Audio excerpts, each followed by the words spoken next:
রাত্রিতে যখন আপনি শুতে যান, যখন আপনি ঘুমোতে যান, তখন চেষ্টা তো করেন। কি চেষ্টা করেন? যে সমস্ত দরজা, সমস্ত জানালা, সমস্ত এই রকমের পথ যেখানে আমি ঘুমিয়ে যাওয়ার পর কোনো রকমের বিপদ, চোর আসতে পারে, সেগুলোকে ভালো করে বন্ধ করে ডাবল চেক করে নিই তালাগুলো। লাইটসগুলো ঠিকঠাক মতো দেখে নিই, তারপরে ঘুমোতে যাব।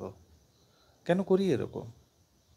কারণ ঘুমানোর সময় একটু নিশ্চিন্তের বোধ চাই। সব কিছু করি, আর রাত্রিতে যখন বেডে শুতে যাই তখন কিন্তু এটা জানি না যে সকালে উঠবো কি না। সেই নিশ্চিন্ততার বোধ কার কাছে থাকে? কাকে নিজের নিঃশ্বাসকে সমর্পণ করে যাই?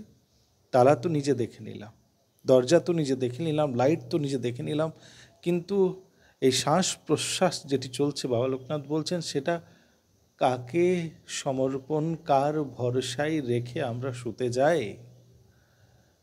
তিনার ভরসাতে, তিনার জন্য, তারই জন্য। তার জন্যই জীবন, তার জন্যই সংসার, তার জন্যই অর্থ, তার জন্যই এই দুনিয়া, সব কিছু। বিশ্বাস রেখে ঘুমোতে যায়। ভরসা আমরা ভগবানের প্রতি রেখেছি, কিন্তু একটু মন যখন অচল হয়ে যায়, একটু মন যখন এরকম অবস্থাতে পড়ে যে অন্য মানুষের হলো, আমার কেন হলো না, তখন মন বিগড়ে যায়। আমার বাবার কাছে সবাই আসে, বলে যে আমাকে চায়। বাবা সবাইকে দেন, কিন্তু একটু বিলম্ব হয়ে গেলে মন বিচলিত হয়ে যায়। মন বিচলিত করবেন না, বাবার কাছে আসুন।